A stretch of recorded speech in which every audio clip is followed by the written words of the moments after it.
I'm Rod Wortham, and welcome to this episode of Race Face Driver Updates. We had 9 drivers seeing action over the weekend, so let's get right to the results. Anthony Alfredo was at Darlington Raceway for the Cookout Southern 500 in his number 38 Chicago Pneumatics Compressor Ford Mustang.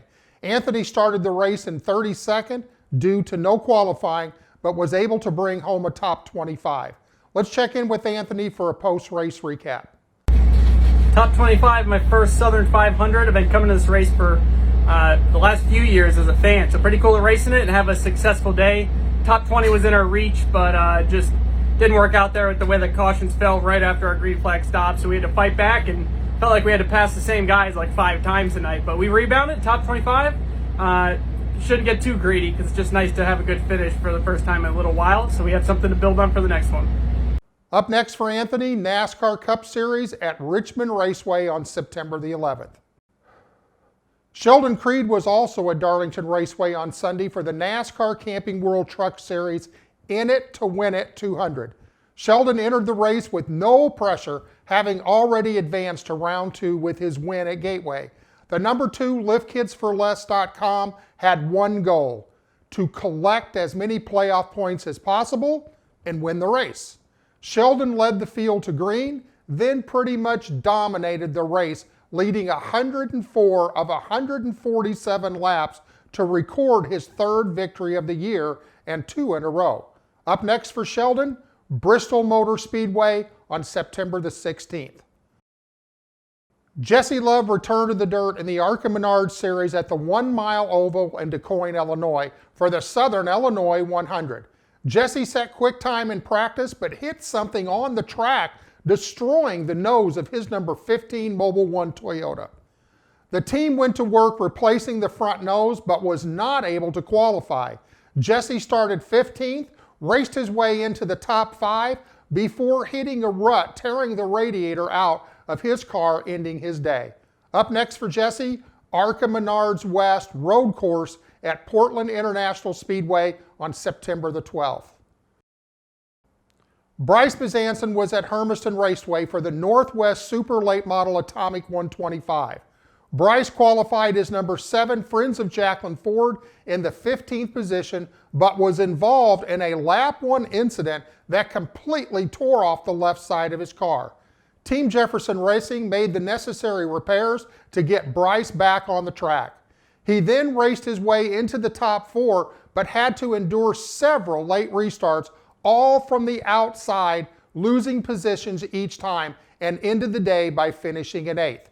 Up next for Bryce, Northwest Super Late Models at Wenatchee Valley Super Oval on September the 25th. We're going to take a short break, and when we come back, we'll catch up with the rest of the Race Face drivers.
Welcome back.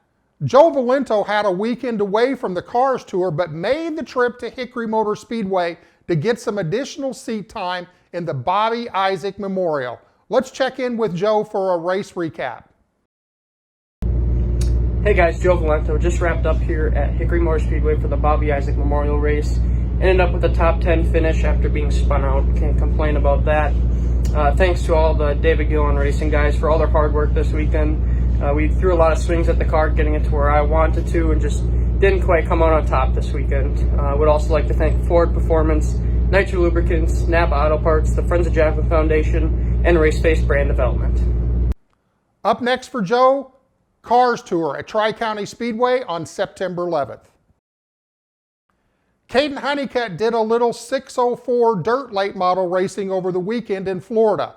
On night one at Swansboro Raceway, then on to Volusia Speedway Park. Let's check in with Caden for his take on the weekend. Hey everybody, it's Caden Honeycutt here, back from Volusia Speedway and Swainsboro Speedway on Saturday and Sunday. Went out with Jet Motorsports in the 604 crate late model for the first time.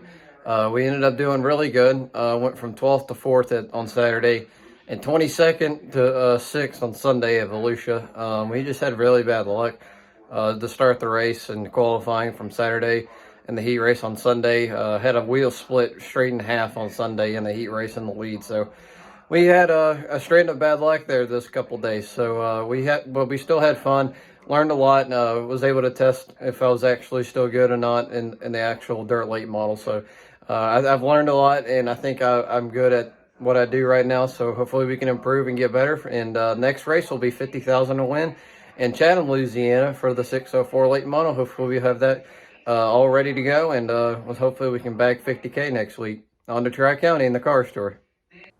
Quick math, he passed over 35 cars that night. Wow. Up next for Caden, Cars Tour at Tri-County Speedway on September the 11th. Grant Thompson was at Golden Sand Speedway for the Tundra Super Late Model Series in his number 54 Casey Johnson Racing entry. Grant qualified second, but had to start 13th with the invert. Grant was involved in an early incident. Check out this video from his in-car camera.